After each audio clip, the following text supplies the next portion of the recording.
Hello everyone, यहाँ पे हम स्टैटिक जीके में भूगोल का पार्ट 3 देखेंगे। पार्ट 2 हम पहले ही देख चुके हैं। चलो स्टार्ट करते हैं। हुगली के निकट कौन सा द्वीप है? सागर द्वीप, या इसे गंगा सागर के नाम से भी जाना जाता है। ठीक है, ये गंगा का माउथ हो गया, गंगा और ब्रह्मपुत्र का, और यहाँ पे बनता है गंगा सागर या सागर द्वीप। ठीक है, जो सबसे बड़ा सुंदरबन के पास जो सबसे बड़ा वो बनता है, क्या बोलते हैं उसको, आइलैंड बनता है। ठीक है, यहाँ पे इस जगह पे। ठीक, ये गंगा आ रही है हमारे यहाँ गंगोत्री से, ये गंगा, और इधर से ये ब्रह्मपुत्र आ रही है। ठीक है, यहाँ पे बनता है गंगा सागर या सागर द्वीप। ठीक, ये गंगा सागर। ठीक है, मतलब गंगा इधर से आ रही है ये, और सागर में जाके मिल रही है, उस पॉइंट को गंगा सागर बोलते हैं। यहाँ एक बहुत बड़ा मतलब तीर्थ मान लो हिंदुओं का। ये आप देख लो, जो सी या समुद्र का पानी है या बंगाल की खाड़ी का जो पानी है वो नीला है, और गंगा का पानी जो है कुछ ब्राउनिश कलर का है, तो अलग ही दिखाई दे रहा है गंगा का पानी इसमें जो मिल रहा है। ठीक है, पूर्वी तट पर स्थित प्रमुख लेगून कौन से हैं? पुलिकट तमिलनाडु में है, चिल्का उड़ीसा में है, कोलेरू आंध्र प्रदेश में है। पूर्वी तट पर जो ये प्रमुख लेगून है, लेगून ऐसी स्ट्रक्चर होती है जो कि मतलब कोई भी स्ट्रक्चर ऐसी मान लो जो तीनों तरफ से तो जमीन से घिरी हो, केवल एक ही समुद्र से आने जाने का रास्ता हो। जैसे कि यहाँ जो है पूर्वी तट पर जो है हमारा, जो ये पूर्वी तट पर है, इसमें बहुत सारे जगह ऐसी हैं जो ऐसे करके ओपन है, चारों तरफ से वो लैंड मास से घिरी हुई है। यहाँ से समुद्र का पानी इसके अंदर आता है और इसमें जमा हो जाता है, तो ये लेगून बन जाती हैं। ठीक है ना। ये पूर्वी तट पर जो मेन लेगून है वो हमने बता ही दिया। पुलिकट है तमिलनाडु में, चिल्का है उड़ीसा में, और कोलेरू है आंध्र प्रदेश में। ये लेगून झील बोलते हैं इनको। ठीक है, ये चिल्का हो गई, ठीक है, ये पुलिकट हो गई, और एक और है। पुलिकट को देख लो, अब ये चारों तरफ से ये जमीन से अटैच्ड है, केवल यहाँ इधर से वाटर के इनपुट या पानी के आने का रास्ता, इसमें समुद्र के पानी के आने का रास्ता इसमें बचा हुआ है। ठीक है, और क्योंकि इसमें समुद्र का पानी होता है इसलिए खारे पानी की ये झीलें होती हैं। ठीक है, और काफ़ी बड़ी बड़ी झीलें होती हैं। ये पुलिकट का देख लो। ठीक, ये पुलिकट की झील है, लेगून। ठीक, ये चिल्का है उड़ीसा के पास। ये चारों तरफ से बंद है लैंड मास से, केवल यहाँ से थोड़ा सा इसमें ओपनिंग है, और ये बे ऑफ बंगाल का समुद्र का पानी यहाँ से इसके अंदर एंटर कर जाता है, और इसमें पानी भरा रहता है हमेशा, और ये भी खारे पानी की होगी। ठीक है, ये कोलेरू थी, ये लास्ट में जो ये है कोलेरू। ठीक है, पुलिकट तमिलनाडु, चिल्का उड़ीसा, और कोलेरू आंध्र प्रदेश। ठीक, अंडमान निकोबार द्वीप समूह की सबसे ऊंची चोटी कौन सी है? अंडमान निकोबार द्वीप समूह की सबसे ऊंची चोटी सैंडल पीक है, जो 730 मीटर ऊंची है। सैंडल पीक, ये है सैडल पीक। ठीक है, ये लगभग 730 मीटर ऊंची चोटी है। ठीक है, और नॉर्थ अंडमान या अंडमान में है ये। ठीक है, इसे और थोड़ा एनलार्ज करके देखते हैं। इधर है ये सैडल पीक। ठीक, ये पूरा, ये नॉर्थ अंडमान, ये मिडिल अंडमान, ये साउथ अंडमान। ठीक है, ये लिटिल अंडमान, ये कार निकोबार, और ये ग्रेटर निकोबार। ठीक है, क्वेश्चन इन पे बन जाते हैं। एक तो यही बन जाता है कि पोर्ट ब्लेयर जो है वो किस आइलैंड में है, तो अंडमान में है, और अंडमान में भी साउथ अंडमान में है। ठीक है, और डंकन पैसेज किनके बीच में है, तो डंकन पैसेज साउथ अंडमान और लिटिल अंडमान के बीच में है। 10 डिग्री चैनल किसके बीच में है? लिटिल अंडमान और कार निकोबार के बीच में है। ठीक है ना। ये इंदिरा पॉइंट, ये लास्ट का जो पॉइंट है वो कौन से आइलैंड पे है, तो वो ग्रेट निकोबार या निकोबार आइलैंड पे है।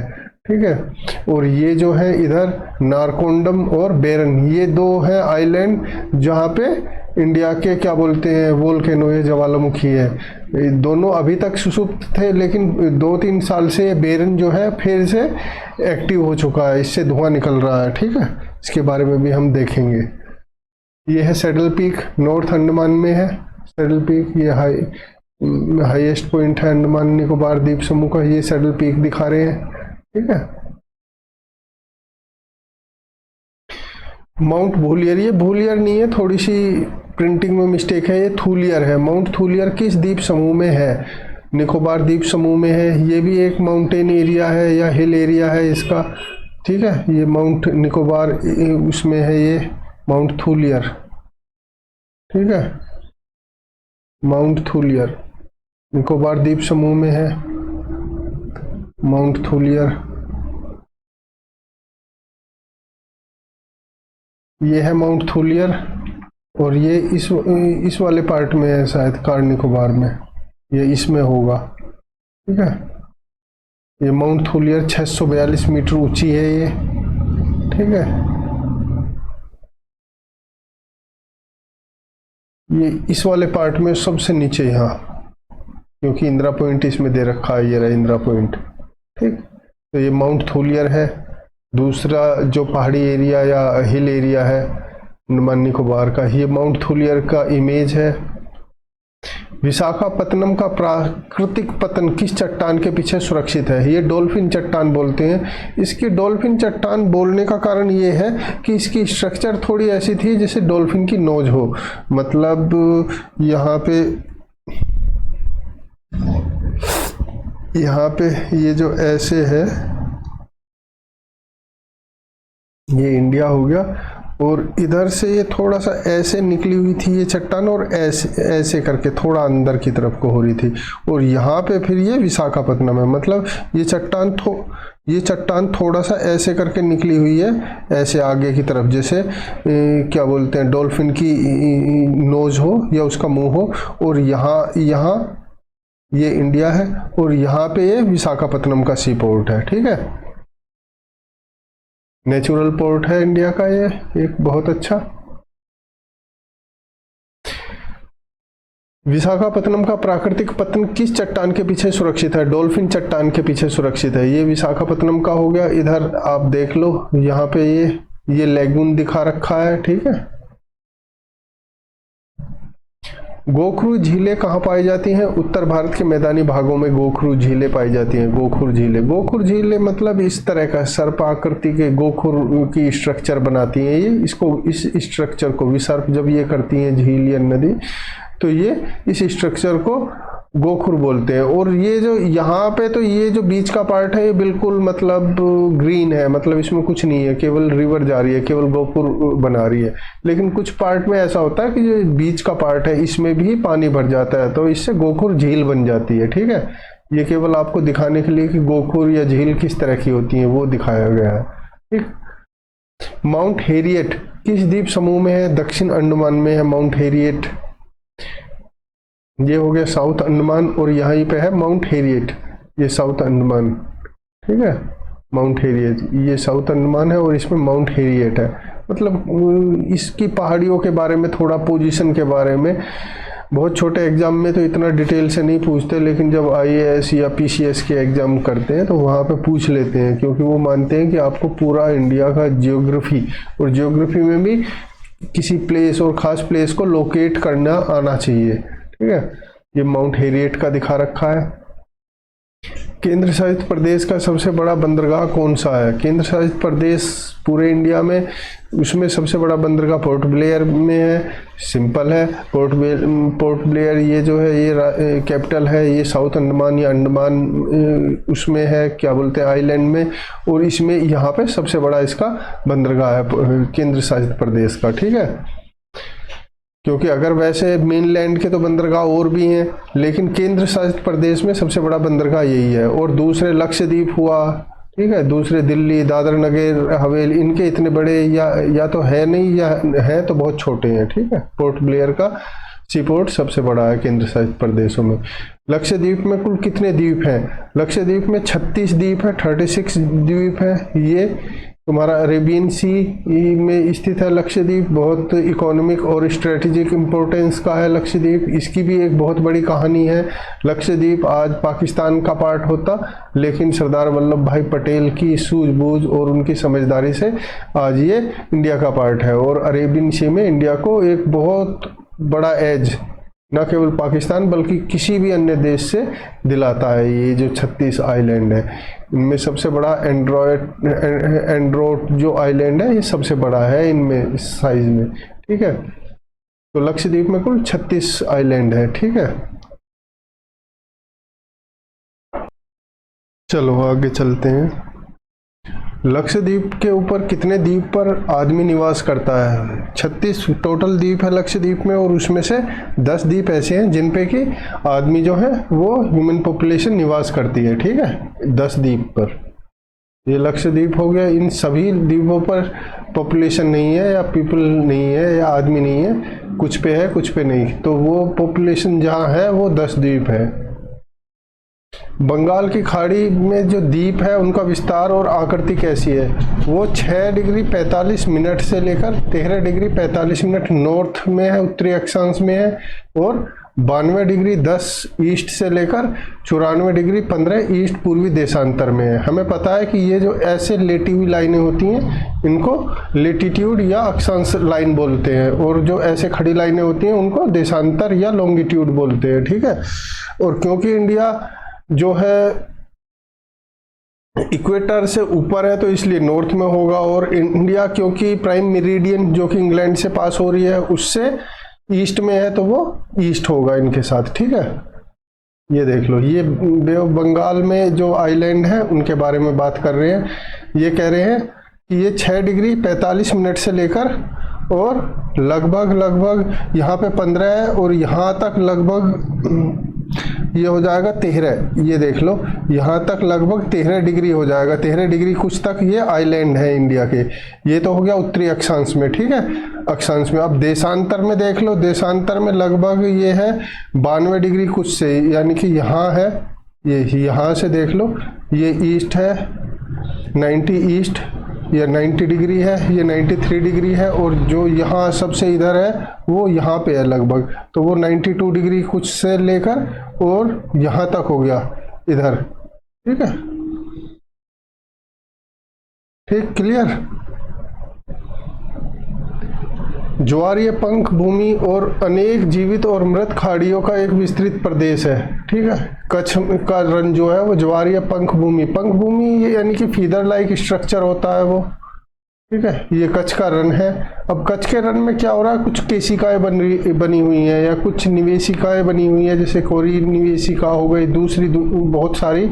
उससे जो है समुद्र का पानी ग्रेट रन या रन के कच्छ में पहुंचता रहता है, और वहां पर वो समुद्र का पानी तो इवेपोरेट हो जाता है, जबकि जो उसमें साल्ट होता है वो वहीं पे जमा रहता है। इसलिए यहाँ के जो फार्मर होते हैं वो साल्ट की खेती करते हैं या नमक बनाते हैं। उसके मतलब जैसे पानी अंदर आ जाता है, उसका वापस जाने का रास्ता वो बंद कर देते हैं, पानी वहीं पे ही इवेपोरेट हो जाता है, और उसके अंदर जो साल्ट होता है वो वहीं पे इकट्ठा हो जाता है, और उसको फिर वो इकट्ठा करके देश के अलग अलग पार्ट में भेज देते हैं। ये हो गया लिटिल रन और ये हो गया ग्रेटर रन।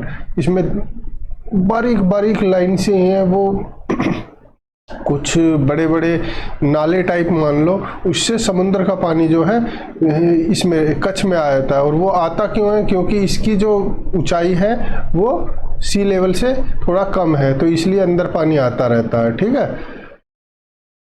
और ये एक पंखे के आकार का मतलब यहाँ कुछ आकृति इस तरह की बनती है। एक तरह से आप ये देख लो, पंखे का आकृति मतलब इस तरह की फैली हुई आकृति सी, इस तरह की फैली हुई आकृति सी, ठीक है ना, इस तरह की। इसमें बीच बीच में निवेशिकाएं या जिनसे वाटर इन और आउट होता है ये जाती रहती है, तो इसलिए इसको ये पंख की तुलना की गई है, इसलिए इसे फीदर लाइक है ना, कोन या वो,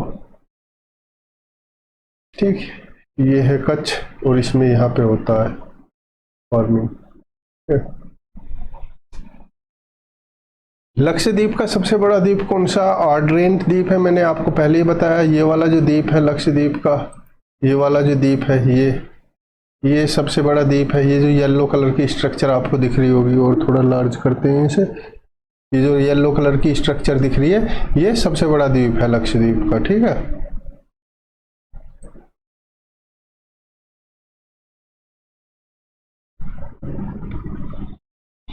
पंबन द्वीप कहाँ पर स्थित है? पंबन द्वीप मन्नार की खाड़ी में स्थित है, ठीक है। यहाँ ये देख लो आप,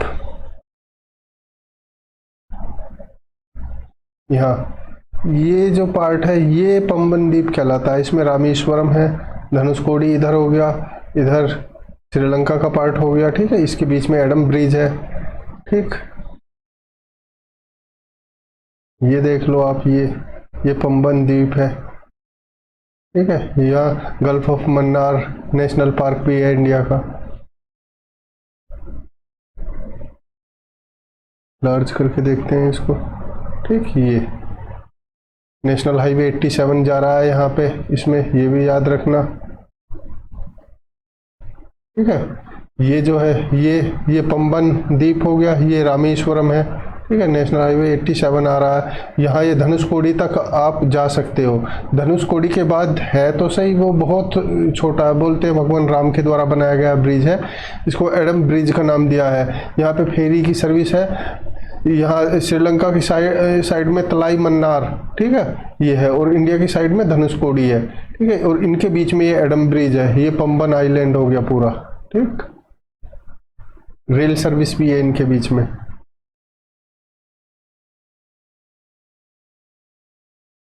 भारत के प्रमुख ज्वालामुखी द्वीप कौन कौन से हैं? भारत के अंडमान निकोबार में मैंने पहले भी बताया, बेरन और नारकोंडम प्रमुख ज्वालामुखी द्वीप हैं।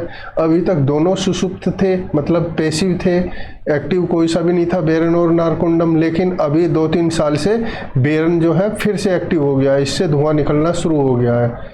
ये जो है ये बेरन आइलैंड हो गया, ये वाला, ये जो येलो डॉट सी यहाँ पे दिखाई दे रही है आपको, ये दिखाई दे रही होगी, ये बेरन आइलैंड हो गया। और ये जो येलो डॉट दिखाई दे रही है ये नारकोंडम हो गया, ठीक है। बेरन और नारकोंडम ये दोनों ही ज्वालामुखी द्वीप हैं इंडिया के।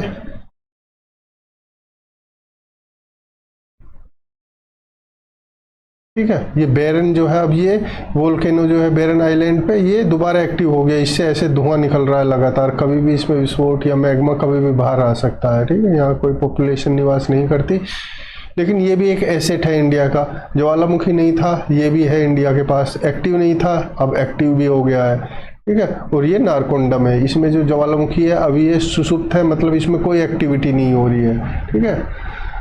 कोंकण तट कहाँ से कहाँ तक है? मैंने पहले भी बताया, कोंकण तट जो है दमन से लेकर गोवा तक है, ठीक है। ये ताप्ती रिवर जहाँ पे गिरती है, यहाँ दमन हो गया, बे ऑफ बंगाल उसमें अरेबियन सी में, ठीक है। और यहाँ गोवा तक का जो तट बोलते हैं उसको कोंकण तट बोलते हैं। और गोवा से लेकर मंगलोर तक का तट जो है, कर्नाटक या मंगलोर तक का तट केनरा तट बोलते हैं या कनारी का तट बोलते हैं। और कर्नाटक या मंगलोर से लेकर कन्याकुमारी तक का जो तट है उसे मालाबार का तट बोलते हैं, ठीक है। ये याद रखना। लक्षद्वीप समूह में द्वीपों की उत्पत्ति कैसे हुई? लक्षद्वीप समूह में द्वीपों की उत्पत्ति प्रवाल द्वारा, और जिसे इंग्लिश में कोरल बोलते हैं। कोरल जो है एक सी एनिमल सी है, वो क्या बोलते हैं कि वो इकट्ठे होते रहते हैं, ठीक है। वो जमीन में चिपकते रहते हैं, ठीक है, वहीं पे ही वो मर जाते हैं, ठीक। और उसके ऊपर मिट्टी, मतलब आके मिट्टी और जमा होती रहती है, ठीक है। और जो दूसरे और कोरल होते हैं या नई कोरल की नस्ल होती है वो उसके ऊपर जमती चली जाती है, ठीक। तो ये यहाँ पे ये पूरा एक आइलैंड का रूप ले लेती हैं। ये मिट्टी और कोरल जो है को एग्जिस्टेंस में, मतलब एक दूसरे के साथ सहअस्तित्व में रहती है, एक दूसरे को फायदा पहुंचाती रहती है। मिट्टी से कोरल जो है अपने जो उसके पोषक तत्व वो लेती है, और जो मिट्टी है उसको कोरल से बेस मिलता है वहाँ टिकने का, ठीक है। तो ये जितने भी द्वीप है लक्षद्वीप समूह के, वो सारे प्रवाल या कोरल द्वारा बने हुए हैं, ठीक है। ऑस्ट्रेलिया में एक बहुत बड़ी मतलब रिज है, ऑस्ट्रेलिया के जो ईस्टर्न साइड में है, कोरल की, वर्ल्ड की सबसे बड़ी। उन्होंने बहुत कुछ वहाँ का रखा है, क्योंकि वो ब्लीचिंग या उनका कलर बेकार हो रहा है, फेड हो रहा है, वो डाई हो रहे थे, तो इसलिए अब वहाँ सनस्क्रीन वगैरह का बिल्कुल ना के बराबर यूज करने के लिए वो बोल रहे हैं, और वो कोई भी वहाँ सनस्क्रीन लगा के नहीं जाता, क्योंकि उसमें कुछ ऐसे एक्टिव इंग्रेडिएंट होते हैं सनस्क्रीन में जिससे इन कोरल्स को नुकसान पहुँचता है। ठीक है, ये लक्षद्वीप के आइलैंड हो गए, ये सभी कोरल द्वारा जनरेटेड है। मतलब वो थी तो समुद्र के अंदर, वो पहाड़ी एरिया था, लेकिन वहाँ धीरे धीरे कोरल जमा होते रहे, वो एक दूसरे से चिपक के और घने होते रहे, और पूरा इस तरह से वो समुद्र के अंदर वो बना लिया उन्होंने बेस कि वो उभर के बाहर आ गए, और पूरा बहुत लाखों साल लगते हैं, ऐसे नहीं कि एक दिन में या साल 2 साल में ही बन जाते हैं, पूरा आइलैंड बन गए वो। ठीक है, लेकिन है कोरल जनरेटेड। पुलिकट नामक लेगून झील किस तट की विशेषता है? पुलिकट जो लेगून है वो कोरोमंडल तट की विशेषता है ना, कोरोमंडल के तट पर है ये पुलिकट जो है तमिलनाडु में। ठीक है, पुलिकट। एक बार सारे क्वेश्चन दोबारा देखते हैं। लक्षद्वीप के ऊपर कितने द्वीप पर आदमी निवास करते हैं? केवल 10 द्वीप पर। बंगाल की खाड़ी में द्वीपों का आकार और विस्तार और आकृति कैसी है? 6 डिग्री 45 मिनट नॉर्थ से 13 डिग्री 45 मिनट नॉर्थ तक उत्तरी अक्षांश में है। 92 डिग्री 10 मिनट ईस्ट से 94 डिग्री 15 मिनट ईस्ट पूर्वी देशांतर में, और आकार चापाकार, यानी कि मतलब उसके 4 कोने हैं, चाहे वो किसी भी साइज में हो, छोटे बड़े, तो वो चापाकार के हैं। ठीक है, और हमें पता है कि 60 मिनट का 1 डिग्री बन जाता है, और 1 डिग्री में लगभग 111 किलोमीटर होते हैं। ठीक है, ये याद रखना है। ज्वारीय पंख भूमि और अनेक जीवित और मृत खाड़ियों का एक विस्तृत प्रदेश है कच्छ के रण में। ठीक है, लक्षद्वीप का सबसे बड़ा द्वीप कौन सा है? आर्ड्रेंट है। पंबन द्वीप कहाँ स्थित है? मन्नार की खाड़ी में है। भारत के प्रमुख ज्वालामुखी कौन से हैं? बेरन और नारकोंडम है, जिसमें नारकोंडम अभी भी पैसिव है, बेरन एक्टिव हो चुका है 2-3 साल से। कोंकण तट कहाँ से कहाँ तक है? दमन से लेकर गोवा तक का कोंकण का तट है, और गोवा से लेकर मंगलोर या कर्नाटक तक का है कनारी का तट, और फिर कर्नाटक से लेकर या मंगलोर से लेकर कन्याकुमारी तक जो है वो मालाबार का तट है। लक्षद्वीप समूह के द्वीपों की उत्पत्ति कैसे हुई? प्रवाल या कोरल द्वारा हुई। ये छोटे छोटे सी एनिमल्स होते हैं, कोरल सिप्पी के आकार के होते हैं कुछ कुछ। पुलिकट नामक लेगून झील किस तट की विशेषता है? पुलिकट नामक लेगून झील जो है वो कोरोमंडल की विशेषता है, तमिलनाडु के समुद्र के किनारे पर। ठीक है, ठीक है। अष्टमुड़ी और वेम्बा नद है, यहाँ पे मिस्टेक हो गया। अष्टमुड़ी और वेम्बा नद झील किस राज्य में है? ये केरल में है। ठीक है, ये अष्टमुड़ी है झील, और इसमें ही वेम्बा नद भी होगी। ये अष्टमुड़ी झील का दिखा रखा है। केरल तो वैसे भी बैक वाटर के लिए बहुत फेमस है। ठीक है, समुद्र का पानी केरल के बहुत अंदर तक पहुंचा हुआ है। ठीक है, और उसमें जो इंटरनल ट्रांसपोर्ट जो है केरल में वो सी फेरी या इस तरह की बोट्स के द्वारा, बोट हाउस के द्वारा वहाँ होता है, और टूरिज्म भी इनसे ही है, बैक वाटर से।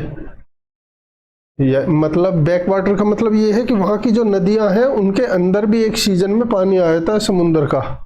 ठीक है, न्यूमूर द्वीप कहाँ स्थित है? अंडमान सागर में है। देखिए, न्यूमूर द्वीप है तो ये इंडिया और बांग्लादेश के पास। ठीक है, अगर इसमें बे ऑफ बंगाल की खाड़ी है तो आंसर बे ऑफ बंगाल होगा, लेकिन अंडमान भी सागर भी बोल सकते हैं। ये है न्यूमूर द्वीप, यानी कि इंडिया, ये इधर इंडिया हुआ, इधर बांग्लादेश हो गया, दोनों के जो पार्टीशन है वहाँ पर है। और क्योंकि ये स्ट्रेटेजिक इम्पोर्टेंस इसकी बहुत ज़्यादा है, हालांकि आप ये नहीं बोल सकते कि ये कोई बहुत लंबा चौड़ा एरिया है, लेकिन फिर भी इंडिया ये नहीं चाहेगा कि कल, आज तो बांग्लादेश इंडिया के चलो फ्रेंडली रिलेशन है, कल बांग्लादेश अगर हॉस्टाइल हो गया और यहाँ पे उसने किसी एनिमी को लाके, मतलब हमने सपोज ये न्यूमर द्वीप बांग्लादेश को दे दिया, आज फ्रेंडली है, कल बांग्लादेश हॉस्टाइल हो गया और ये यहाँ पे किसी को इसने बेस बनाने के लिए बांग्लादेश ने किसी एनिमी को दे दिया, तो इंडिया के लिए स्ट्रेटेजिकली बहुत बड़ा डिजास्टर हो जाएगा ये। ठीक है, इसलिए इस पर दोनों अपना क्लेम करते हैं, और होना वैसे ये इंडिया के पक्ष में चाहिए, पर देखते हैं क्या होगा। न्यूमूर द्वीप अंडमान सागर में है। कौन सा द्वीप भारत और श्रीलंका के बीच में है? रामेश्वरम है। भारत और श्रीलंका के बीच में रामेश्वरम यहाँ पे है, मैंने पहले भी बताया था आपको। ये रामेश्वरम है, ठीक है। भारत और ये भारत श्रीलंका रामेश्वरम या पंबन द्वीप भी बोलते हैं, ठीक है, रामेश्वरम। चिल्का नामक लेगून झील किस तटीय मैदान में पाया जाता है? चिल्का जो है ये उत्कल के मैदान में, ठीक है। चिल्का जो लेगून है ये उत्कल के मैदान में पाया जाता है। उत्कल का मैदान उड़ीसा, बंगाल से लेकर उड़ीसा तक का जो मैदान है ये उत्कल का मैदान होता है, ठीक है। और यहीं पे ये चिल्का जो है, ये चिल्का लेगून ये है, ठीक है। ये कोरोमंडल कोस्ट हो गया, ये नॉर्दर्न सरकार हो गया। नॉर्दर्न सरकार यहाँ तक होगा, उड़ीसा तक थोड़ा सा ये मिसप्रिंट हो गया। और ये हो गया उत्कल का प्लेन या उत्कल का मैदान, ठीक है। ये चिल्का लेक हो गया, यहाँ से समुद्र का पानी इस छोटे से पाथ से इसके अंदर घुसता रहता है, ठीक है, और इसमें ही जमा रहता है। डेल्टा झील कोलेरू किन दो डेल्टाओं के बीच में है? गोदावरी और कृष्णा नदी डेल्टाओं के बीच में। हमें पता है कि जो ईस्टर्न साइड पे जो रिवर जो बे ऑफ बंगाल में गिरती हैं वो डेल्टाओं का निर्माण करती हैं। क्यों करती हैं? क्योंकि इधर जो ये ईस्टर्न हिल्स हैं इनकी जो एवरेज हाइट है वो 300 से 400 मीटर की है, जबकि इधर वेस्टर्न साइड की जो है वो 1200 से 1500 मीटर की है। यानी कि इधर वेस्टर्न साइड में जो पहाड़ियाँ हैं या वेस्टर्न हिल्स जो है वो काफ़ी हाइट की या ऊंची ऊंची है, इधर कम हाइट की है। तो जो वाटर फ्लो होता है इधर की तरफ वो धीमे होता है। तो वो धीमे वाटर फ्लो होने की वजह से वो जो उसके साथ रिवर के साथ सेडिमेंट या मिट्टी या जो भी कुछ आते हैं वो वहीं पे जमा होते रहते हैं और डेल्टा बनाते हैं। और इधर की रिवर यानी कि वेस्टर्न कोस्ट की रिवर डेल्टा इसलिए नहीं बनाती क्योंकि वो बहुत ज़्यादा हाइट से आती हैं, तो वाटर फ्लो बहुत तेज़ होता है। वो डेल्टा कैसे बनाए? वो जो भी अपने साथ सेडिमेंट लाती है वो समुद्र के अंदर बहुत दूर तक पहुँचा देती है उसे। यही कारण है कि इधर डेल्टा तो बनता है लेकिन जो मगन तट है, ठीक है, मगन तट है वो छोटा होता है और इधर का मगन तट बड़ा होता है क्योंकि यहाँ से जो मिट्टी या दूसरे रिवर के साथ आ रहे हैं सेडिमेंट्स वो दूर तक फैले होते हैं और दूर तक वो मगन तट का निर्माण करती है। इधर वेस्टर्न साइड की जो रिवर है ज़्यादातर एस्चुरी का निर्माण करती है, ठीक है। यहाँ इस क्वेश्चन में ये जो कोलेरू है वो गोदावरी और कृष्णा रिवर के डेल्टा के बीच में, इनके दोनों रिवर जो यहाँ ये डेल्टा बनाती हैं इनके बीच में है ये कोलेरू, ठीक है। इधर ये गोदावरी का हो गया, कृष्णा रिवर का हो गया, इधर गोदावरी का डेल्टा हो गया और बीच में कोलेरू लेक हो गई, ठीक है। ये भी दे रखा है, देखो गोदावरी डेल्टा, कृष्णा डेल्टा और ये हो गया कोलेरू लेक, ठीक है। किसी को डाउट हो ये कोलेरू लेक, ठीक। भारत के किस स्थान को सफेद पानी के नाम से जानते हैं? काला पानी तो हमें पता अंडमान निकोबार था, लेकिन सफेद पानी सियाचिन है, ठीक है। सियाचिन यहाँ पे है, ये ट्रायंगल के तरह जो स्ट्रक्चर दिख रही है इसके इधर काराकोरम पास है, ठीक है। ये जो है ये पोर्शन जो है पाकिस्तान के द्वारा ऑक्यूपाइड है, ये अक्साई चीन ये चाइना के द्वारा ऑक्यूपाइड है, ठीक है। और ये हो गया सियाचिन। सियाचिन का ये देख लो, हमेशा बर्फ जमी रहती है। ये क्यों वाइट क्यों पहनते हैं, रस्सा क्यों लेके चलते हैं, ये आपको मैंने बता दिया पहले, रिपीट नहीं करूँगा। जम्मू कश्मीर का वह स्थान चीन के अधिकार में जो है वो अक्साई चीन है। 1962 में जो चीन ने इंडिया पे वार किया था उसके बाद ये अक्साई चीन इसने ऑक्यूपाइड कर लिया था। बहुत सारे कारण थे अक्साई चीन अपने पास रखने के चाइना के, लेकिन उसमें सबसे बड़ा कारण ये है कि यहाँ से एक बहुत बड़ा जो चाइना के अंदर एक रिवर फ्लो होती है उसका एक रिजर्वेयर है, यानी कि यहाँ से वो रिवर स्टार्ट होती है। तो चाइना को डर था कि इंडिया कभी भी इस रिवर का वाटर मतलब पानी को रोक या कुछ भी कर सकता है, मतलब उसे अपने अकॉर्डिंग यूज कर सकता है। तो इसलिए उन्होंने वो इंडिया से छीन लिया ही बोलेंगे। 1962 में ये ऑक्यूपाइड कर लिया था और फिर वापस नहीं रिट्रीट नहीं किया इन्होंने, अभी तक उन्हीं के पास है। ये ऑक्यूपाइड बाय चाइना अक्साई चीन ये एरिया है, ठीक है। लगभग यहाँ पे है वो एक बहुत बड़ी लेक जहाँ से रिवर निकलती है वो चाइना में जाती है।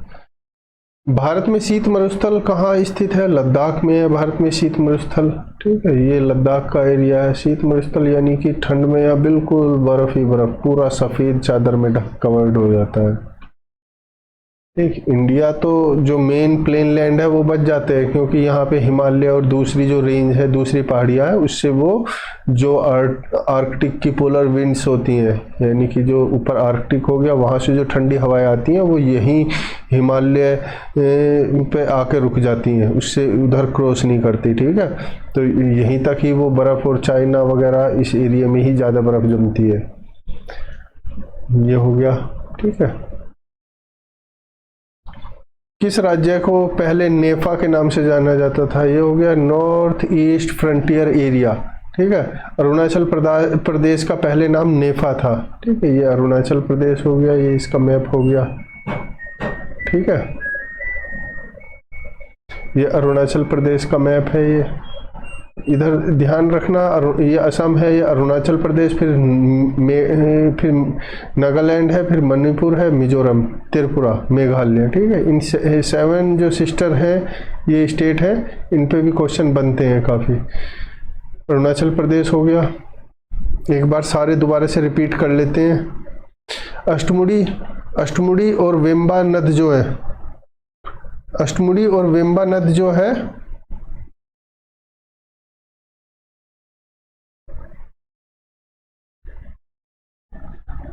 एक बार सारों को रिपीट कर लेते हैं। अष्टमुडी और वेम्बनाड झील भारत के किस राज्य में है? केरल में है। न्यूमोर द्वीप की कहाँ स्थित है? ये आप इसको रियल सेंस में तो बोलेंगे बंगाल की खाड़ी में, लेकिन अंडमान, अगर बंगाल की खाड़ी नहीं है तो अंडमान सागर में है। कौन सा द्वीप भारत और श्रीलंका के बीच में है? रामेश्वरम या पंबन आइलैंड। चिल्का नामक लेगून झील किस तटीय मैदान में पाया जाता है? उत्कल के मैदान में पाया जाता है। डेल्टा झील कोलेरू किन 2 डेल्टाओं के बीच में है? गोदावरी और कृष्णा डेल्टा के बीच में। भारत के किस स्थान को सफ़ेद पानी के नाम से जाना जाता है? सियाचिन। जम्मू कश्मीर का वह स्थान जो चीन के अधिकार में है? अक्साई चीन।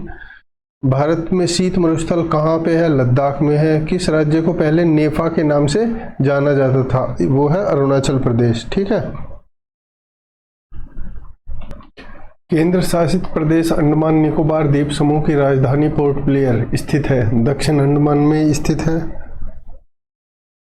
पोर्ट ब्लेयर, ये हो गई। और ये साउथ अंडमान, ये है साउथ अंडमान। ठीक है, ये बहुत इंपॉर्टेंट क्वेश्चन है, एग्जाम में बनता है। North Andaman, middle Andaman, south Andaman. ठीक है, उत्तर भारत में उप हिमालय क्षेत्र के सहारे फैले समतल मैदान को क्या कहते हैं? भावर का मैदान। ठीक है, ये जो है ये वाला भावर। ठीक है, क्योंकि हमें पता है अलुवियल, ये दोमट मिट्टी है, और ये भावर का मैदान कहलाता है। ठीक, कोरी निवेशिका कच्छ के रण में है। मैंने बताया था कि छोटे छोटे नाले टाइप के वो बने रहते हैं, उससे समुद्र का पानी कच्छ में पहुंचता रहता है। ठीक है, कोरी निवेशिका ये क्योंकि सैटेलाइट इमेज है तो ये बहुत छोटे छोटे दिखाई दे रहे हैं, हालांकि ये होते काफ़ी बड़े हैं। ठीक है, ये पंख का भी निर्माण करते हैं, और ये इस तरह, ये कोरी निवेशिका है, या अलग अलग बहुत सारी निवेशिका है, उनमें से एक ये कोरी निवेशिका है। ठीक है, इससे कच्छ के रण में जो है अंदर पानी, जो समुद्र का पानी है, पहुंचता रहता है। भारत के किस स्थान को मरुस्थल की राजधानी कहते हैं? जैसलमेर, राजस्थान। ये जैसलमेर डिस्ट्रिक्ट है और इसको मरुस्थल की राजधानी कहते हैं, क्योंकि सबसे जो डेंस कंडीशन या सबसे जो विस्तृत मरुस्थल है वो जैसलमेर में ही है। ठीक है, ये रहा थार डेजर्ट और ये है जैसलमेर, ये इतना पोर्शन जो ऐसे दिखाई दे रहा है। ठीक है, अरावली और विंध्या श्रृंखलाओं के बीच का कौन सा पठार है? मालवा का पठार। ये हो गई तुम्हारा अरावली हिल्स और ये हो गई तुम्हारा विंध्या हिल्स, और इसके बीच में मालवा का पठार है। ठीक है, तो देखते हैं, ये अरावली हिल्स हो गई ये, और ये हो गई विंध्या हिल्स, और बीच में ये मालवा का पठार है। ठीक है, काफ़ी विख्यात रहा अपने कुकर्मों या गलत कामों की वजह से। ठीक है, काफ़ी अपने टाइम के खूंखार चोर डकैत इन पठारों में या इन पठारी एरियाओं में रहा करते थे। यह है मालवा का पठार, इधर अरावली हिल्स हो जाएगी ऐसे, और इधर विंध्या हिल्स। ठीक है, मालवा का पठार, बुंदेलखंड का पठार, बघेलखंड का पठार, छोटा नागपुर का पठार। हमें पता है कि छोटा नागपुर का पठार इंडिया का रूर कहलाता है और यहाँ पे सबसे ज़्यादा मिनरल रिसोर्स डिपॉजिट है इंडिया के। ये शिलांग का पठार, ये दंडकारण्य का पठार, ठीक है, ये तेलंगाना का पठार, ये दक्कन का पठार और ये कर्नाटक का पठार, ठीक है। छोटे नागपुर के बाद ये कर्नाटक का पठार इंपॉर्टेंट है क्योंकि ये भी मिनरल रिच है, ठीक है। ये मालवा का पठार। अब तो ये इतना नहीं है और दूसरा बहुत सारी टेक्निक्स और टेक्नोलॉजी आ गई, जैसे satellite imaging, satellite waving, drone और दूसरे तुम्हारे हेलीकॉप्टर और एडवांस फाइटर हेलीकॉप्टर ऐसे आ गए जो इन बहुत ही ज़्यादा डेंस बसे जंगलों के ऊपर से निगरानी कर सकते हैं किसी का भी। वरना कुछ समय पहले जब ये जो टेक्निक थी इतनी डेवलप नहीं थी तो इसके अंदर घुस जाना मतलब ये है कि मौत को दावत देना। मतलब इनके अंदर ये जो मालवा के पठार या इधर के चंबल के एरिए के जो ये जंगल हुआ करते थे, क्योंकि इतने डेंस और इतने घने जंगल होते थे कि खुद चोर जो दिन रात उन्हीं में रहते थे वो खुद रास्ता भूल जाया करते थे। निचले गंगा मैदान में स्वर्णरेखा नदी तक के तटीय विस्तार को क्या कहते हैं? उत्कल का मैदान, ठीक है, ये उत्कल का मैदान, ठीक है। यहाँ तक उड़ीसा तक उत्कल का मैदान है, उड़ीसा पूरा। और ये तुम्हारा आंध्र प्रदेश से लेकर उड़ीसा का कुछ पार्ट तक नॉर्दर्न सरकार है, फिर ये आंध्र प्रदेश का कुछ पार्ट और मोस्टली तमिलनाडु, ये कोरोमंडल का वो हो गया पार्ट, ठीक है। ये कैप कैमोरिन हो गए, इधर मालाबार, कनारी और कोंकण तट हो गया, ठीक है। ये काठियावाड़, ये कच्छ का मैदान, ठीक है। ये उत्कल का पठार हो गया, ठीक है। ये स्वर्णरेखा रिवर आ रही है इधर, ये महानदी आ रही है इधर, ठीक है। सौराष्ट्र और कच्छ के तटीय मैदान किस प्रकार के मैदान के उदाहरण हैं? सौराष्ट्र और कच्छ के तटीय जो मैदान है, समुद्र तट के जो मैदान है, अवशिष्ट मैदान, अवशिष्ट मैदान या रेजिडुअल प्लेन ऐसे मैदान होते हैं जो पहले मतलब वहाँ पे पहाड़ी या कुछ पठारी एरिया था, लेकिन वो टाइम के साथ वो उनका डिग्रेडेशन या इरोजन होता रहा और अब वो लगभग मैदान के रूप में है। कहीं कहीं पे उनका कुछ अवशेष अभी भी हालांकि मौजूद रहता है। ये सौराष्ट्र का एरिया हो गया और ये कच्छ का एरिया हो गया। इसके किनारे पे जो तटीय मैदान है वो रेजिडुअल प्लेन या अवशिष्ट मैदान के उदाहरण है। ये जो है सौराष्ट्र और ये कच्छ के जो मैदान है, ठीक है। ये पश्चिम तटीय मैदान, ये पूर्व तटीय मैदान, ठीक। अरब सागर में स्थित भारतीय द्वीपों की मुख्य विशेषता क्या है? अरब सागर में जो भारत के द्वीप है उनकी मुख्य विशेषता ये है कि प्रवाल या कोरल से बने हुए हैं वो सारे, ठीक है। ये एक एनिमल होता है, समुद्री जीव होता है, जैसे सिप्पी या घोगा टाइप का होता है ना, जिसके ऊपर एक कवच होता है, उसी तरह के होते हैं ये। मतलब मिट्टी से चिपकते रहते हैं और धीरे धीरे वहीं पे उनकी डेथ हो जाती है, उनके ऊपर उनके बच्चे या दूसरे चिपकते रहते हैं, ठीक है। ऐसे ही चिपकते चिपकते और बाहर से जो मिट्टी या दूसरे जो सब्सटेंस या पदार्थ आते रहते हैं वो उनके ऊपर जमा होते रहते हैं। तो उससे धीरे धीरे धीरे लाखों करोड़ों वर्षों में वो पूरा एक आइलैंड या एक मतलब जमीन का रूप ले लेता है, ठीक है। ये तुम्हारा क्या बोलते हैं इसको, अरेबियन सी में जितने भी ये आइलैंड है इंडिया के लगभग 36 है। 36 आइलैंड में से 10 आइलैंड पे जो है ह्यूमन पॉपुलेशन है और ये सब प्रवाल या कोरल से जनरेटेड है, ठीक है। प्राचीन भारतीय भौगोलिक मान्यता के अनुसार भारत किस द्वीप का अंग था? प्राचीन भारतीय भौगोलिक मान्यता के अनुसार भारत जो था जम्बू द्वीप का अंग था। ये प्राचीन भारतीय जो भूगोल था उसके अनुसार ये पूरा यूरेशिया यानी कि एशिया और यूरोप का जो पार्ट है उसको जम्बू बोलते थे, ठीक है, जो इंडिया के विशेषज्ञ थे। ये प्रशांत महासागर को शीर बोलते थे, हिंद महासागर को लवण, ठीक है, और ऑस्ट्रेलिया और इधर के ए पार्ट को दधी सुस्वाद बोलते थे, इधर के पार्ट को अंटार्कटिका साइड में, ठीक है। जो नॉर्थ अमेरिका थी वो सालमली था, ठीक है, और साउथ अमेरिका क्रोंच था। जो अफ्रीका था वो ध्रुव कुश था और जो अटलांटिक महासागर था, ठीक है, वो धृत था, ये प्राचीन रामायणकालीन विश्व था, उसका मैप था ये, ठीक है। तो भारत जो था वो जम्बू द्वीप का पार्ट था उस टाइम पे। ये भी वही मैप दिखा रहे हैं आपको, ठीक है। जम्बू द्वीप का मैप है ये पूरा, जिसमें डिफरेंट डिफरेंट एरिया को किस नाम से जानते थे, ठीक।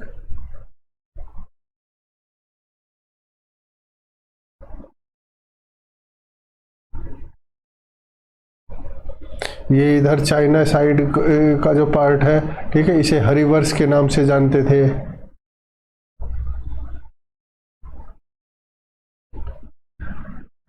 एक बार सबको रिपीट करेंगे। केंद्र शासित प्रदेश अंडमान निकोबार द्वीप समूह की राजधानी पोर्ट ब्लेयर जो है वो दक्षिण अंडमान में स्थित है। उत्तर भारत में में उप हिमालय क्षेत्र के सारे फैले समतल मैदान को भावर का मैदान बोलते हैं, ठीक है, जो उत्तरी मैदान है भारत का। हमें पता है कि जो दोमट मिट्टी होती है या एल्यूवियल सोइल भावर और इस टाइप की होती है, भावर और एक और है, ठीक है।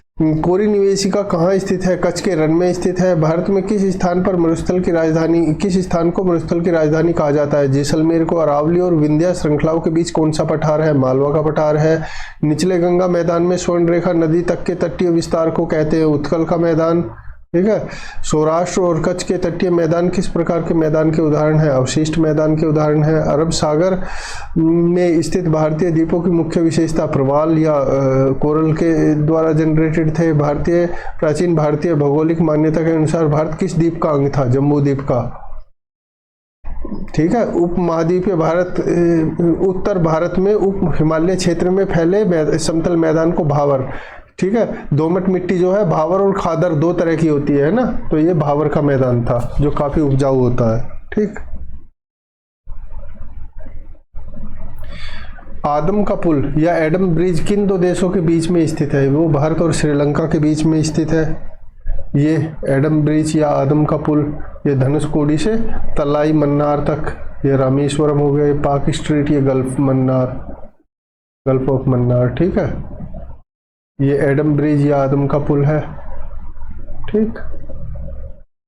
भारत का कौन सा राज्य सबसे अधिक राज्यों की सीमा को स्पर्श करता है? उत्तर प्रदेश है जो सबसे अधिक दूसरे राज्यों की सीमा को स्पर्श करता है, ठीक है। आप देख लो मैप में भी, इंडिया के भी और उत्तर प्रदेश के भी देख लो, ठीक है। स्वतंत्रता से पहले कौन सा भारतीय क्षेत्र काला पानी के नाम से जाना जाता था? अंडमान निकोबार द्वीप समूह है, हमें पता है कि वहाँ सेल्यूलर जेल थी, ठीक, वही काला पानी के नाम से जाना जाता था। ये स्वराज द्वीप, ठीक है, नेताजी सुभाष चंद्र बोस, रोज आइलैंड और हैवलॉक आइलैंड के जो नए नाम थे वो भी इसमें दिए हैं, ठीक है। भारत का कौन सा राज्य चीन, नेपाल और भूटान की सीमा को स्पर्श करता है? सिक्किम, ये भारत का सिक्किम राज्य है, इधर नेपाल, इधर चीन और इधर भूटान हो गया, ठीक है। डंकन पास किन के मध्य है? दक्षिण अंडमान और लिटिल अंडमान के बीच में। ये जो डंकन पैसेज है, ये डंकन पास है, ये साउदर्न अंडमान और ये लिटिल अंडमान इनके बीच में है, ठीक है। 10 डिग्री चैनल लिटिल अंडमान और कार निकोबार के बीच में है, ठीक है। इस तरह क्वेश्चन आए थे। सोमबेरो चैनल निकोबार और ग्रेट निकोबार के बीच में है, ठीक है। फिर उससे नीचे ग्रेट चैनल हो गया, ये ग्रेट निकोबार और इंडोनेशिया के बीच में है। इंडोनेशिया के मेरे ख्याल में सुमात्रा आइलैंड होगा। भारत की मुख्य भूमि को रामेश्वर द्वीप से कौन अलग करता है? एडम ब्रिज, ठीक है। मुख्य भूमि को रामेश्वरम से पंबन का पुल होना चाहिए, यहाँ पंबन का ब्रिज, एडम तो इधर हो गया, ये गलत है। मुख्य भूमि को रामेश्वरम आइलैंड से पंबन का जो पुल है वो अलग करता है, ठीक है, या पंबन का पुल होगा। आंध्र प्रदेश की पुरानी राजधानी, पहले आंध्र प्रदेश की राजधानी करनूल थी ये वाली, अब जो है अमरावती हो गई, क्योंकि आंध्र प्रदेश पहले जब तेलंगाना आंध्र प्रदेश एक जगह थे तो हैदराबाद थी, ठीक है, लेकिन हैदराबाद तेलंगाना में चली गई, अब आंध्र प्रदेश की अमरावती होगी, पहले इसकी कैपिटल थी करनूल। मंगलोर से कन्याकुमारी तक के तटीय क्षेत्र को क्या कहते हैं? मंगलोर से कन्याकुमारी, यहाँ मंगलोर या कर्नाटक से कन्याकुमारी तक के तटीय भाग को मालाबार कहते हैं, और मंगलोर से गोवा तक के भाग को कनारी या केनरा तट कहते हैं, और गोवा से दमन, तक के भाग को, या जहाँ ताप्ती नदी आपका अरेबियन सी में एंटर करती है वहां तक के भाग को कोंकण तट बोलते हैं। ठीक है। दक्कन का पठार किन राज्यों में स्थित है? महाराष्ट्र में, मध्य प्रदेश में, गुजरात में, कर्नाटक में और आंध्र प्रदेश में स्थित है दक्कन का पठार। ठीक, ये दिखाएंगे अभी। पहले एक बार ये सारे क्वेश्चन रिपीट कर लेंगे। आदम का पुल किन दो देशों के बीच में है? भारत श्रीलंका के। भारत का कौन सा सबसे अधिक राज्यों को स्पर्श करता है? उत्तर प्रदेश। स्वतंत्रता से पहले भारत का कौन सा क्षेत्र काला पानी के नाम से? अंडमान निकोबार। भारत का कौन सा राज्य चीन, नेपाल, भूटान को स्पर्श करता है? सिक्किम। डंकन पास दक्षिण अंडमान और लिटिल अंडमान के बीच में भारत की मुख्य भूमि को रामेश्वर द्वीप से अलग करता है, यह है पंबन का पुल। आंध्र प्रदेश की पुरानी राजधानी कर्नूल। मंगलौर से कन्याकुमारी तक का क्षेत्र मालाबार। दक्कन का पठार किन राज्यों में? महाराष्ट्र, मध्य प्रदेश, गुजरात, आंध्र प्रदेश और कर्नाटक में है। ये दक्कन प्लेटू है। ठीक है। ये दक्कन का पठार है, महाराष्ट्र में है, मध्य प्रदेश में है। ठीक है। कर्नाटक, आंध्र प्रदेश, इन राज्यों में। ये तेलंगाना का है, कर्नाटक का पठार है। ठीक।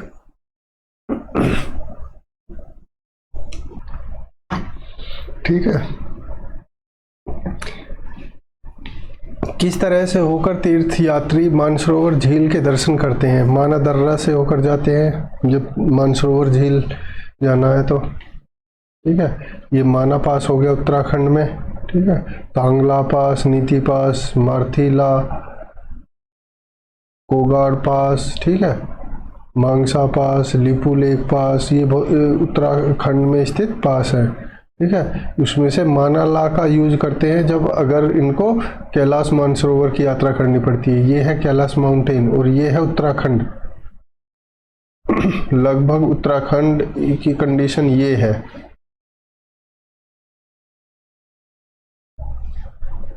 ठीक है। उत्तराखंड तो और ये है माउंट कैलाश।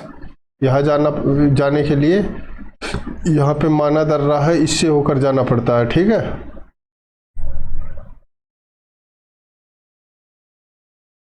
छह 6,714 मीटर हाइट का है माउंट कैलाश। खैबर दर्रा कहाँ स्थित है?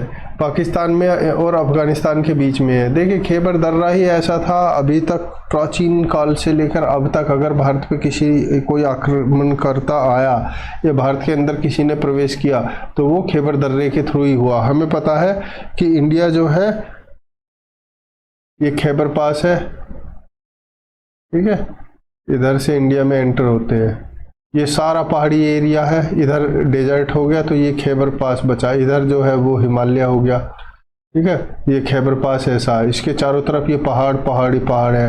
ये बीच में ही थोड़ा सा ये एरिया दिख रहा है, ये एरिया ही प्लेन है। तो ये खैबर पास से ही जो भी कोई आक्रमण करता आया, चाहे सिकंदर आया हो, चाहे अब्दाली आया हो, गोरी आया हो, गजनवी आया हो, या कोई भी उससे पहले भी अगर हुनों के आक्रमण या दूसरे भी आक्रमण विदेशी ग्रीक या जो भी कोई आक्रमण हुए वो सब इसी रास्ते से हुए, खैबर पास से ही हुए। ठीक है। ये पेशावर के इधर ये है खैबर पास। ठीक है। इससे इधर ऐसे यहाँ पहुँचते थे इंडिया में। हमें पता है कि इधर ये पूरा डेजर्ट हो गया, कोई नहीं आ सकता। इधर ये इतना डेंस हिमालय या पहाड़ी हो गया कि जब कोल्ड विंड ही नहीं आ सकती, मतलब ध्रुवीय हवा जो ठंडी हवा होती है, तो आदमी तो आएंगे क्या? चाइना के जो वो थे खूंखार खानाबदोश कबीले जो थे, जिससे बचने के लिए चाइना को दीवार खींचनी पड़ी, चाइना की बड़ी महान दीवार बनानी पड़ी। ठीक है। और इंडिया के लिए गॉड गिफ्टेड थी ये दीवार हिमालय की, वो इसको कभी पार ही नहीं कर पाए। ठीक है। अगर उनमें से कोई कबीला आया भी हून या दूसरे आक्रमणकर्ताओं की तरह, तो वो खैबर दर्रे से ही होकर आए थे, क्योंकि यही एकमात्र पास है इंडिया पे एंटर करने के लिए। क्योंकि उस टाइम तो पाकिस्तान और इंडिया एक ही थे, ये पूरा इंडिया ही था। अराकान योमा की टर्सरी पर्वत श्रृंखला का दक्षिणतम विस्तार है अंडमान निकोबार। मतलब अराकान योमा को भी हिमालय की ही एक श्रृंखला के रूप में हम मानते हैं। ठीक है। तो उसकी टर्सरी पर्वत श्रृंखला जो का दक्षिणतम विस्तार अंडमान निकोबार तक है। ये हमें पता है, मैंने पहले भी जो दूसरे वीडियो बनाए उनमें मैंने आपको बताया भी और क्लियरली दिखाया भी कि इधर जो है वो पूर्वांचल की मतलब अलग अलग तुम्हारा मिसमी, पटकोई, नागा, मिजो हिल्स है और उनको सम्मिलित रूप से हम पूर्वांचल की पहाड़ी बोलते हैं। और इधर अरुणाचल म्यांमार की तरफ अराकान योमा है। ये दोनों ही इंडिया और म्यांमार के बीच में बॉर्डर बनाते हैं, ठीक है। और जो साइंटिस्ट है वो बोलते हैं कि अराकान योमा भी एक एक्सटेंडेड फॉर्म है हिमालय का ही, और ऐसे करके जाके अराकान योमा या हिमालय बाद में ये अंडमान निकोबार हो गया। अंडमान निकोबार भी इसी का ही एक दक्षिणतम पार्ट है, ठीक है। नर्मदा और ताप्ती नदी के मुहाने पर पाए जाने वाले द्वीप। नर्मदा और ताप्ती हमें पता है कि जो वेस्टर्न घाट पे है, पश्चिम की तरफ गिरती हैं, क्योंकि वो बहुत तेज उनका बहाव होता है, काफ़ी हाइट से वो पहाड़ी ऊंची होती है, हाइट से आके गिरती है, तो वो कोई भी वो नहीं बनाती है, क्या बोलते हैं उसको, डेल्टा नहीं बनाती है, ठीक है। और वहाँ पे जो द्वीप है खादिया द्वीप और ओलियावेट द्वीप है। ये होगी नर्मदा और ताप्ती रिवर, ये ऊपर नर्मदा, ये नीचे ताप्ती रिवर, ठीक है। ये ताप्ती रिवर और ये नर्मदा रिवर, उससे ऊपर माही, फिर साबरमती, ठीक है। ये कोई मतलब आलिया और खादिया वेट यहाँ पे आइलैंड है। आर्य किस दर्रे से होकर भारत आए थे? एक ही मात्र रास्ता है, खैबर दर्रे से। ये है खैबर पास, है खैबर दर्रा पेशावर के इधर, ठीक है। इससे रावलपिंडी, फिर लाहौर, फिर इंडिया, ठीक है। ये है खैबर पास या खैबर दर्रा। प्रसिद्ध जवाहर सुरंग का नाम किस प्राकृतिक दर्रे को दिया गया है? बनिहाल का जो दर्रा है, बनिहाल जो प्राकृतिक दर्रा है, इसको जवाहर सुरंग यहाँ बनाई है और जवाहर सुरंग का नाम इसको दिया है। ये सर्दियों में बनिहाल जो पास है, मतलब बनिहाल जो है जम्मू को कश्मीर से जोड़ता है, ठीक है। सर्दियों में उसकी ये हालत हो जाती है, मतलब आप ही एक इमेजिनेशन करो कि अगर आप कार या बाइक लेके जा रहे हो तो बर्फ़ पे कैसे चलेगी, पूरी बर्फ़ में पानी पानी या कीचड़ कीचड़ हो जाती है, ठीक है। ब्रेक लगाओगे तो नीचे ये बहुत गहरा खड्ड है, तो उसमें जाके गिरोगे। इसलिए ये सर्दियों में ये जो बनिहाल और मतलब जम्मू और श्रीनगर था, ये एक दूसरे से कट जाया करते थे, ठीक है। लेकिन जब जवाहर से बनिहाल पास से जवाहर सुरंग बना दिया तो अब ये एवरग्रीन हो गया। अब ये मतलब ये तो है गर्मियों का, ठीक है, सीजन में ये इस तरह होता है, ये बनिहाल जवाहर सुरंग है, ठीक है। और सर्दियों में ये इस तरह बर्फ़ से कवर्ड हो जाती है, इससे अंदर निकल के चले जाओ, जितना भी पहाड़ी एरिया है ये सारा पास हो जाएगा, ठीक है। पालघाट दर्रा किन दो राज्यों को जोड़ता है? केरल और तमिलनाडु को जोड़ता है पालघाट दर्रा। बहुत इंपॉर्टेंट है ये चीज़।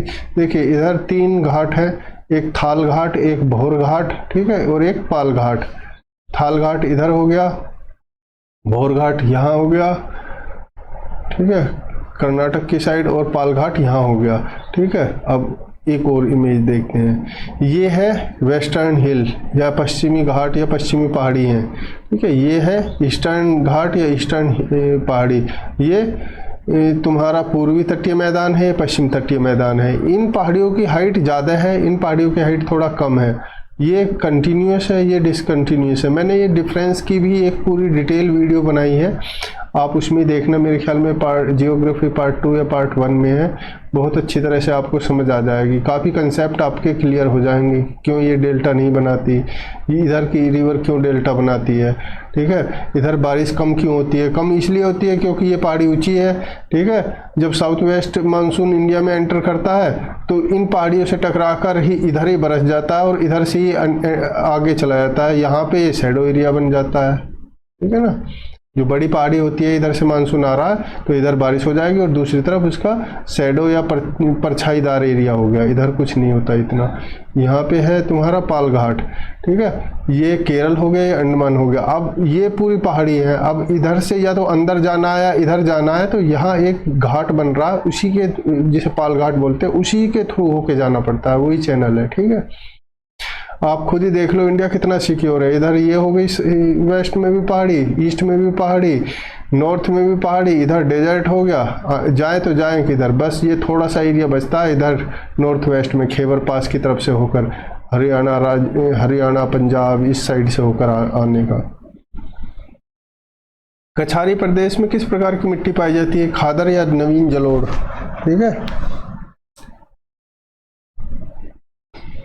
ये जलोढ़ मिट्टी, खादर या नवीन जलोढ़ मिट्टी पाई जाती है कछारी प्रदेशों में। ठीक है, ये हिमालय हो गया। हिमालय से जब पानी, बर्फ जमती है, उससे पानी जब आता है तो पानी के साथ कुछ हिमालय की पहाड़ी या दूसरे भी मैटर उससे आते हैं उसके साथ, तो यहाँ वो इकट्ठे होते रहते हैं, यहाँ भाबर बन जाता है। भाबर की पहचान ये है कि उसमें बड़े बड़े पत्थर या पत्थर होते हैं। भाबर से आगे जाके वो पानी यहाँ तराई का रूप ले लेता है। तराई में जो सोइल होती है वो हमेशा मॉइस्ट या नम रहती है, वो दलदली टाइप की होती है। उससे आगे जाकर बांगर का रूप और फिर नदी घाटी के मुहाने पर खादर का रूप, क्योंकि नदी जैसे जाती है तो वो अपने साथ सेडिमेंट अपने बॉटम में और दोनों साइड में इकट्ठा करती रहती है, तो वो खादर का रूप मैदान जो बहुत ज़्यादा उपजाऊ होता है। ठीक है, बस एक ही कमी रहती है इस खादर के मैदान में, प्रोडक्टिविटी तो बहुत ज़्यादा होती है, लेकिन जब कभी नदी उफान पे आती है तो सबसे पहले बाढ़ इन्हीं एरिया में आती है, खादर के एरिया में। ठीक,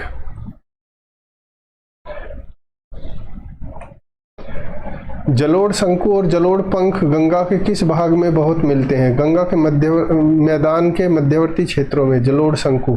ठीक है, जलोढ़ शंकु या जलोढ़ पंख ऐसे होते हैं, मतलब जैसे रिवर आ रही है इधर, अपने साथ बहुत सारा सेडिमेंट, धूल, मिट्टी, पत्थर, कण ये लेके आ रही है, तो जो अब ये ओपन में आएगी तो वहाँ सारा इकट्ठा कर देगी, तो वो इस तरह स्ट्रक्चर हो जाएगी। अगर आप इस स्ट्रक्चर को देखो तो एक पंखे की तरह ये लग रहा है, ऐसे करके जैसे एक पंखा हो ना, तो इसको बोलते हैं जलोढ़ पंख। ठीक है, और उसके ऊपर से वो रिवर जो है पानी का रास्ता कहीं ना कहीं से बनाई लेगी, ये वाटर चैनल हो गए। ठीक है, ऐसी जब वो घाटियों से निकलती है तो भी वो पंख का रूप धारण कर लेती है। ठीक है, ये देख लो, ये देख लो, दोबारा रिपीट करेंगे सारे। किस तरह के इस तरह या रास्ते से होकर तीर्थ यात्री जो है मानसरोवर झील के दर्शन करते हैं? माना दर्रा को पार करके। खैबर दर्रा कहाँ है? पाकिस्तान में, पेशावर से थोड़ा सा ऊपर है, ये पेशावर के पास है, पाकिस्तान और अफगानिस्तान के बीच में। अराकान योमा की टर्शियरी पर्वत श्रृंखला का दक्षिणतम विस्तार अंडमान द्वीप तक है। नर्मदा और ताप्ती नदी के मुहाने पर पाए जाने वाले द्वीप खादियावेट और ओलियावेट। आर्य किस दर्रे से होकर भारत आए थे? खैबर दर्रे से। प्रसिद्ध ज्वार सुरंग का नाम किस प्राकृतिक दर्रे पर दिया गया? बनिहाल दर्रे को। ठीक है, बनिहाल दर्रा जम्मू और कश्मीर को कनेक्ट करता है। पालघाट दर्रा किन दो राज्यों को जोड़ता है? केरल और तमिलनाडु को। कछारी प्रदेश में किस प्रकार की मिट्टी पाई जाती है? खादर या नवीन जलोढ़ या दोमट मिट्टी? जलोढ़ शंकु और जलोढ़ पंख गंगा किस भाग में मिलते हैं? गंगा के मैदान के मध्यवर्ती क्षेत्र में। ठीक है,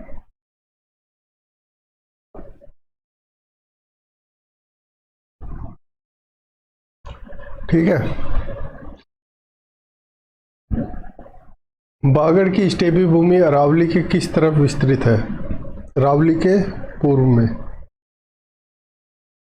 ये अरावली हिल्स हो गई, अरावली रेंज हो गई। अरावली के पूर्व में जो है बागड़ की स्टेपी भूमि है। ठीक है, ये देख लो, ये अरावली हिल्स हो गई, ये जो है बागड़ की स्टेपी भूमि है। ठीक है, अरावली हिल्स लगभग यहाँ हो गई, ये हो गई अरावली हिल्स और ये हो गई बागड़ की स्टेपी भूमि। ठीक,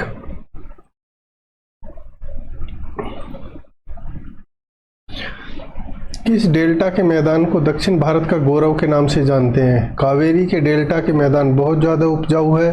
ठीक है, विजयनगर साम्राज्य, भारतीय इतिहास अगर देखेंगे, विजयनगर साम्राज्य और ब्रह्मणी साम्राज्य या दूसरे जो साम्राज्य जो जैसे हैदराबाद या दूसरे जो थे उनके बीच में लड़ाई, फिर विजयनगर के बाद में मैसूर जो था इनके बीच में लड़ाई का मुख्य कारण ही ये था, कावेरी के डेल्टा का उपजाऊ क्षेत्र। हर कोई इसी क्षेत्र को अपने कब्जे में रखना चाह रहा था। ये है कावेरी रिवर और यहाँ पे आके ये डेल्टा बना रही है। ठीक है, अपने साथ सेडिमेंट लाती है। इधर हमें पता है कि पूर्वी घाट की तरफ जो पहाड़ी है उनकी ऊंचाई हाइट जो है एवरेज हाइट 200 मीटर है, ठीक है। इधर की तरफ 1200 से 1500 मीटर है वेस्टर्न साइड में। तो इधर जो है वो ढलान बहुत फ्लैट होता है, मतलब पानी धीरे धीरे बहता है। इधर बहुत ज़्यादा तेज बहता है वेस्टर्न साइड में, तो इधर डेल्टा नहीं बनता, इधर डेल्टा बनता है। जो अपने साथ मिट्टी या दूसरे सेडिमेंट्स लाती है वो समुद्र ऐसे ऐसे उसी के किनारे, मतलब समुद्र के किनारे ऐसे बिखरते चले जाते हैं और यह डेल्टा का निर्माण हो जाता है, ठीक है। ये कावेरी का डेल्टा है, ये कावेरी रिवर, ठीक है। ऐसे ऐसे करके कावेरी रिवर ये एरिया है, मतलब फर्टाइल वगैरह एरिया दिखा रहे हैं। इधर डेल्टा का निर्माण कर रही है, बे ऑफ बंगाल में गिर रही है। कच्छ की खाड़ी किसको अलग करती है? कच्छ की खाड़ी जो है वो कच्छ और काठियावाड़ को अलग करती है। ये जो है कच्छ की खाड़ी है, ये काठियावाड़ हो गया और ये कच्छ हो गया। थोड़ा और एनलार्ज करके देखते हैं।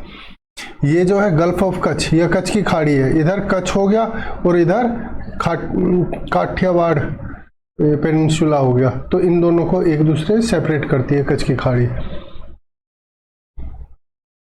ठीक है।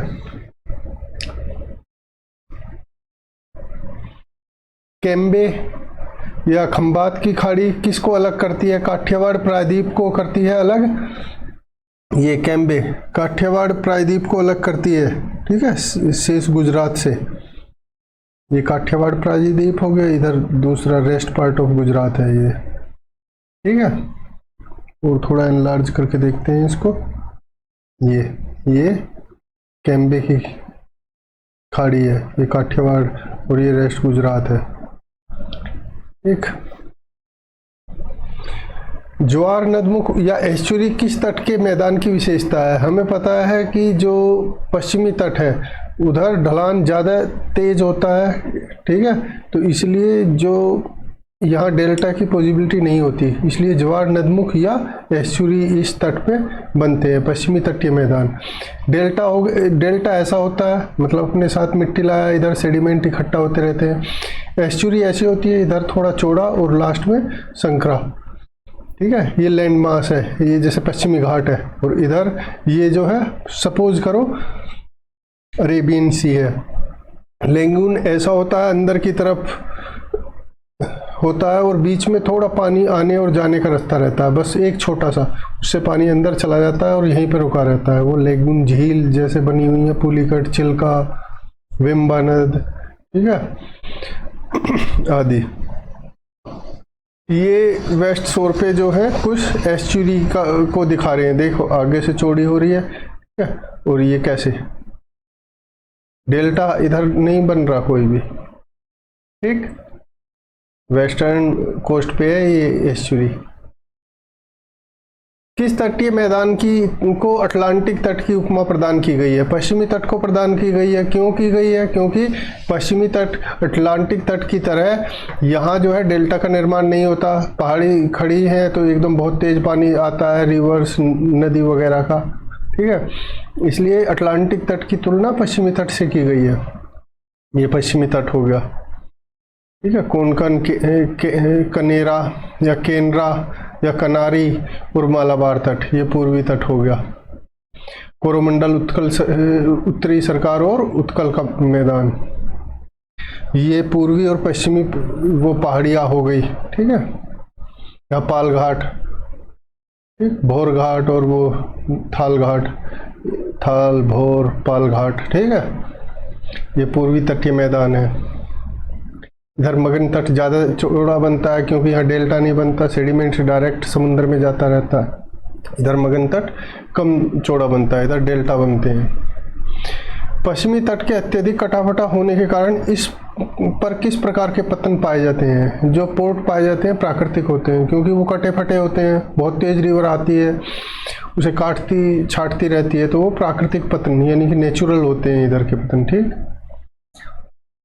वेस्टर्न कोस्ट पे डेल्टा निर्माण किस तट की विशेषता है? पूर्वी तट की विशेषता। हमने आपको पहले भी बताया कि पूर्वी तट की विशेषता इसलिए है इसको और डिटेल से समझने के लिए मेरे ख्याल में जियोग्राफी के पार्ट 2 या पार्ट 1 में मैंने डिटेल से बताया है पश्चिमी और पूर्वी तट के डिफरेंस का, कि भाई इधर ज़्यादा पहाड़ी ऊंची होती है, इधर पूर्वी घाट पे कम ऊंची होती है, इधर जो है पहाड़ी कॉन्टीन्यूस होती है, लगातार लगभग एक ही साइज में होती है, जबकि पूर्वी घाट में कॉन्टीन्यूस नहीं होती, कहीं पे छोटी, कहीं पे बड़ी, कहीं पे है ही नहीं। ठीक है, पश्चिमी घाट पे डेंस या एवरग्रीन फॉरेस्ट होते हैं, पूर्वी घाट पे पतझड़ फॉरेस्ट होते हैं। ऐसे करके बहुत सारे मैंने उसमें आपको बहुत अच्छी तरह से डिटेल से बताया, वो देखना आपको और क्लियर समझ आएगी। डेल्टा निर्माण पूर्वी तट पर होता है क्योंकि इधर पूर्वी तट पे जो पहाड़ी होती हैं वो छोटी होती हैं। एवरेज हाइट पहाड़ी की 200 से 300 मीटर होती है। तो इधर से जो रिवर आती है उसका पानी बहुत तेज़ी से बंगाल की खाड़ी में नहीं गिरता, तो इसलिए वो जो सेडिमेंट होते हैं वो समुंदर के उसके तट के पास ही जमा होते रहते हैं और वहाँ डेल्टा का निर्माण कर देते हैं वो। जबकि पश्चिमी घाट पे पहाड़ियाँ बहुत ऊंची होती हैं, उससे जब पानी गिरता है नदी का तो वो बहुत तेज़ी से आता है समुद्र में, उसके साथ जो भी सेडिमेंट होते हैं वो समुद्र के अंदर काफ़ी दूर तक चले जाते हैं। इसी कारण पश्चिमी तट का मगन तट जो है वो लंबा रहता है, चौड़ा होता है।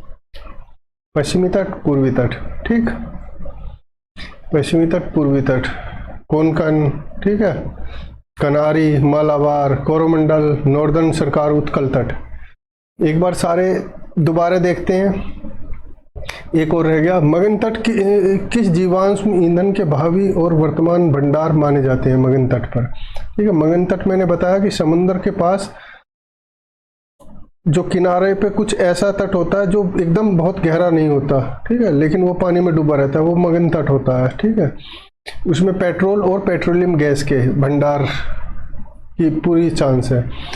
अब ये दोबारा दोहरा लेते हैं। बागड़ की स्टेपी भूमि अरावली के किस तरफ है? अरावली के पूर्व में है। किस डेल्टा के निर्माण को दक्षिण भारत का गौरव के नाम से जानते हैं? कावेरी के डेल्टा मैदान को। कच्छ की खाड़ी किस को अलग करती है? कच्छ और काठियावाड़ प्रायद्वीप को।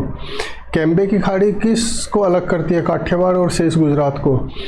ज्वार, नदबोग और एस्चुरी किस तट के मैदान की विशेषता है? पश्चिम तटीय मैदान। किस तटीय मैदान को अटलांटिक तट की उपमा प्रदान की गई है? पश्चिमी तट। पश्चिमी तट के अत्यधिक कटाफटा होने के कारण इस प्रकार के पतन पाए जाते हैं, इस पर प्राकृतिक पतन। डेल्टा निर्माण किस तट की मुख्य विशेषता है? पूर्वी तट। मगन तट किस जीवाश्म ईंधन के भावी और वर्तमान भंडार होने के चांस माने जाते हैं? पेट्रोल और पेट्रोलियम गैस के। ये हो गया मगन तट। ये तो हो गया लैंड एरिया। मगन तट एक ऐसा एरिया है जो बहुत गहरा नहीं है, लेकिन वो पानी में हमेशा डूबा रहता है। ठीक है, एकदम फिर महाद्वीपीय ढाल होता है और फिर गहरा समुद्र तल होता है। ठीक, ये आप ये देख लो मगन तट, पश्चिमी साइड में मगन तट, ये जो वाइट शैडो दिख रही है ना, वाइट वाइट दिख रहा है, ये कितना चौड़ा है, और पूर्वी में बिल्कुल किनारे पे ही है, क्योंकि यहाँ डेल्टा बनते हैं, यहाँ डेल्टा नहीं बनते। सेडिमेंट्स डायरेक्ट समुद्र में गिरते रहते हैं, तो ये भराव होता रहता है उसका। ठीक।